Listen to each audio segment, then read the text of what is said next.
Hi, my name is Andrei Yakovenko with New Element Training. In this brief video, we will talk about our 3 core guiding principles. These principles are very important simply because we discovered that those clients here at New Element Training who clearly understand these principles and they follow them, they are the most satisfied with the results and their progress. So we call them guiding principles. There's more than 3, of course, but it's really about these 3. If you really get those 3 principles, they'll apply to every exercise that you do in terms of using machine or free weight or body weight, doesn't really matter.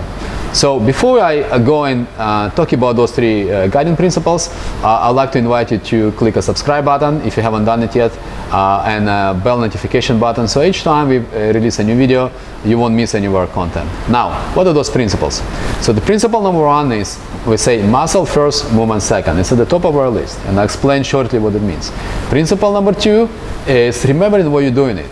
For example, you're not doing it to demonstrate strength to anyone, you're here to build strength. And principle number 3 is each time we exercise, our aim is to reach moment muscular failure, which will ensure stimulus for positive adaptation, so you get stronger with each of your workouts. Now, let's talk about principle 1. Why we say muscle first, movement second? Well, we know today from the science of brain neuroplasticity that the brain is plastic at an age. Basically, it shifts and adjusts all the time. So movements that we're, for example, mastering, we're practicing all day long, we see certain way, we move certain way. Those movements on the brain level, the brain have certain will develop certain neurological maps for those movements. So those maps are going to get big and strong. However, the moments that we stop practicing, for example, we don't engage the back anymore, latissimus or rhomboids, and because we sit all day like this, those neurological maps are going to shrink in size, kind of atrophy. So now, if you don't have a neurological map in the brain, or it's very weak, and essentially, that your brain doesn't really know how to effectively engage the right muscles. So if your brain doesn't have a good clear map to engage those muscles, you're going to have a very, very hard time to be able to target those muscles. So, and it's very true for, like other muscles, like glutes, hamstrings. It really depends from person to person. So I'll demonstrate. For example, in this first variation, if I just focus on the movement itself, I just do this. It's all arm. I don't feel my back at all. However, when I do it in a way where I actually move the handle from my back, engage in my latissimus and my trapezius, and also when I'm coming down, I'm controlling it from my back, so my arm becomes just a hook. So I totally bypass the arm. Now I feel the right muscle. That means I'm gonna stimulate this muscle. So because we started to observe this, it's true for basically our clients who are like in mid-30s and above. And people who are younger, it's not an issue yet. In the 20s, we find the clients are typically very intuitive. We tell them to use the back, they will use the back.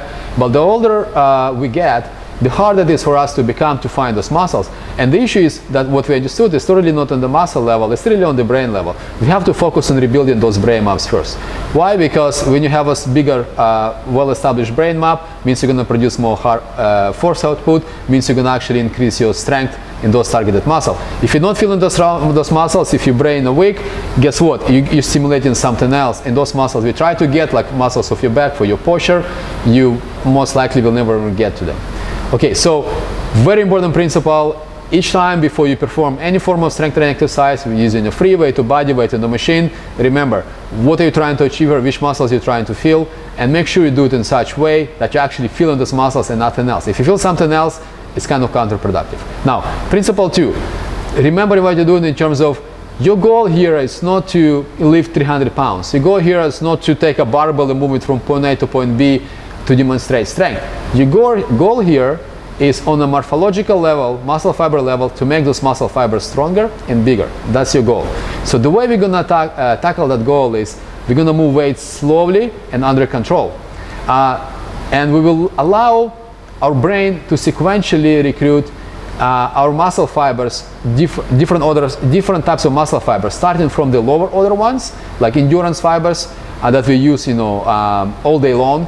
And then, for example, if I would here, so like I start nice and slow, so my brain go for the first repetition uses, okay, so I can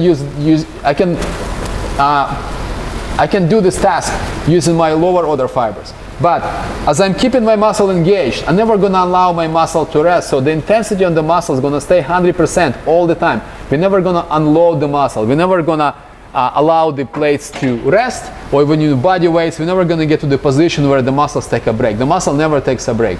So it happens with each repetition, as the intensity goes up, your brain is going to start recruiting higher order fibers and the higher order fibers. The goal is to work to the entire spectrum of your muscle fiber types until all the way to the end you get to those what we call emergency fibers. They're there for emergency. They're called fast twitch fibers. They only last like 60 seconds or so. Once you get in the zone of those fibers, you're in that stimulus threshold zone. So you're able to do enough work to create a stimulus, which for positive adaptation, which leads us into the third principle. Why we're training to monitor muscular failure. Over 100 years ago, scientists in Germany already knew this, and essentially they stated the only way to increase strength is to do more intensity work that was previously demanded on the muscle. They call it overload theory. So think about it. When you do an exercise, do you want to get stronger from session to session? If yes, you kind of must go to failure. When you go to failure, you satisfy that criteria of what they call it the overload theory, which is you're going to do more work that was previously demanded on the muscle. If you don't do that, perhaps it's not enough of a stimulus to make your muscle adapt and become stronger. So this is why each exercise that we do here at Neuromuscular Training, and the one that we will show you in the videos how to do it at home, we're gonna try to take you to failure. You try to take yourself to failure, making sure that you did a little bit more intensity that you previously demanded to that muscle to guarantee that stimulus of adaptation.